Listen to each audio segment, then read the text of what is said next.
పుంగనూరు పట్టణంలో ఎన్డీఏ కూటమి అభ్యర్థులు కార్యకర్తలు నాయకులంతా కలిసి ఈ నియోజకవర్గంలో వైఎస్ఆర్ పార్టీ యొక్క ఎంపీ గాని ఎమ్మెల్యే గాని ఈ నియోజకవర్గంలో ఎక్కడ కూడా తిరగకూడదు అని చెప్పేసి ఈ రోజు ఈ కార్యక్రమాలు చేస్తా ఉన్నారు। ఈ సందర్భంలో ఎన్డీఏ తరఫున మేము ఒక విషయాన్ని తెలియజేస్తా ఉన్నాం।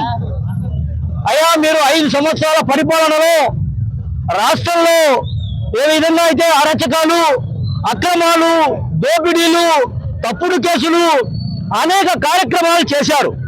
విపక్షాల తరపున నాయకులను కానీ కార్యకర్తలు కానీ రోడ్ల మీద తిరగకుండా తిరిగే వెంటనే వాళ్ళపైన తప్పుడు కేసులు పెట్టడం, దాడి చేయడం జరిగింది। ఈ క్రమంలోనే ఈరోజు ప్రభుత్వం మారింది।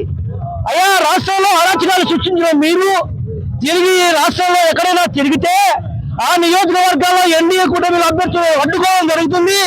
అవసరమైతే తద్వారా మీరు ఈ రాష్ట్రంలో అలజడి సృష్టించడానికి కూడా ప్రయత్నం చేస్తారు। కాబట్టి మీరు ఎప్పుడు కూడా ఈ నియోజకవర్గాల్లో తిరగకూడదని, ఈ రాష్ట్రం శాంతియుతంగా, ఈ పుంగనూరు నియోజకవర్గం శాంతియుతంగా సామరస్యంగా కలిసిమెలిసి బతకాలంటే మీరు మాత్రం ఈ నియోజకవర్గంలో తిరగకూడదని చెప్పేసి ఎన్డీఏ తరఫున మేము తెలియజేస్తున్నాం। జై ఎన్డీఏ కూటమి। ఈరోజు పుంగనూరు పట్టణంలో ఈరోజు లాస్ట్ 5 ఏళ్లలో జరిగిన అరాచకాలు, కుట్రలు మీకు అందరికీ తెలిసినవే। ఈరోజు మళ్ళా ఆ కుట్రల్ని, అరాచకాలని మళ్ళా మీరు పెంపొంచాలనుకుంటున్నారా? ప్రశాంతంగా ఉన్న పుంగనూరులో ఇట్లా ప్రశాంతంగా కొనసాగిద్దాం।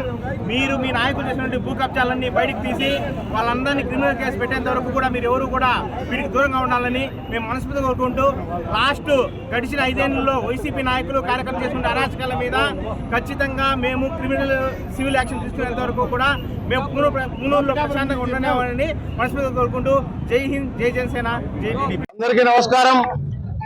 ఈరోజు మళ్ళీ కొత్తగా మిథున్ రెడ్డి గారు పుంగనూరు పర్యటన నిమిత్తం రావడం తెలిసింది। కాకపోతే మాకన్నా ముందుగానే మా పంచాయతీల్లో ఎవరెవరు ఈ కేసులకి పాడు ఇబ్బంది పడినారో వాళ్ళంతా 9 గంటలకే వచ్చి ఇక్కడ ఆయన పర్యటన అడ్డుకుంటామంటాం। దానికి తోడు జనసేన, బీజేపీ వీళ్ళంతా తోడు కావడం, ఇప్పుడు ఇక్కడ వచ్చి సాధించేది ఏం లేదు। దాదాపు 5 సంవత్సరాలు మీరే ఉన్నారు అధికారంలో, అప్పుడు చేయలేంది ఈ రోజు వచ్చి కొత్తగా మీరు చేసేది ఏముండదు। ఆ రోజు కేసులు ఏమన్నా మాట్లాడితే టీడీపీ వాళ్ళు ఇంట్లో వంటి కాలు బయట పెట్టాలంటే 307 లేదా ఎస్సీ ఎస్టీ కేసులు, అటెంప్ట్ మర్డర్లు, ఇవే కేసులు పొద్దుగూక ఎప్పుడు చూసినా కూడా మా చంద్రబాబు నాయుడు గారిని కానీ కుప్పంలోకి రానివ్వడానికి ఆయన ఎన్ని ప్రయత్నాలు చేసినా పూర్తిగా అడుగడుగున అడ్డుకోవడం జరిగింది। మా చల్లాబాబు నన్ను కావాల్సింటే అసలుకి బండిపైన రాళ్ళేసి సోములైతే ఏమి, చదువుైతే ఏమి చాలా చోట్ల చల్లా బాబురెడ్డి గారిని కానీ రానికుండా చాలా ఇబ్బంది పెట్టినారు। ఈ రోజు మీరు ఏమి ఇక్కడ పారిపోతామని వస్తా ఉన్నారు। మీరు కూడా కొంచెం ఆలోచించుకోవాలా।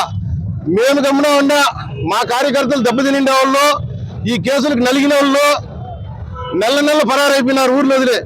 మేము ఊరుకున్నా వాళ్ళు ఊరుకోరు। అందుకోసము మీకు తెలియజేయడం ఏమంటే, దయచేసి ఈ 4 సంవత్సరాలు పుంగనూరుకు రావద్దండి।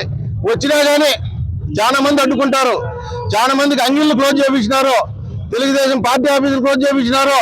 తెలుగుదేశం సానుభూతి పరులంటే వాళ్ళ మీద కక్ష కట్టి 307 అటెంప్ట్ మర్డర్ ఏమేం కేసులు ఉన్నాయో రాజ్యాంగంలో లేని కేసులు కూడా బ్రిటిష్ కాలంలో ఎప్పుడో ఉన్నాయంట, అలాంటి కేసులు కూడా ఉపయోగించి మీరు లేనిపోని ఇబ్బందులు పెట్టినారు। దయచేసి మిమ్మల్ని అడ్డుకోవడానికి ప్రతి ఒక్క కార్యకర్త వాళ్ళకి తెలిసిందంటే రోడ్లపైకి వచ్చాక రెడీగా ఉన్నారు।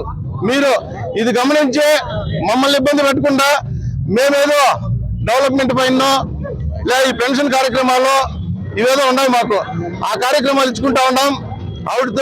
ఆవిడకి ఇబ్బంది పెట్టి మీరు అంతరాయం కలిగించి మమ్మల్ని ఇబ్బంది పెట్టి మా కార్యకర్తలు ఇబ్బంది పెట్టేదంటే దయచేసి ఇప్పటికైనా అర్థం చేసుకొని మీరు ఇప్పుడే కాదు ఈ 4 సంవత్సరాలు పుంగనూరులోకి రాకుండా ఉంటే మీకు చాలా మంచిదని తెలియజేసుకుంటూ మరొకసారి మీకు విన్నవించుకుంటున్నాము, దయచేసి రావద్దండి।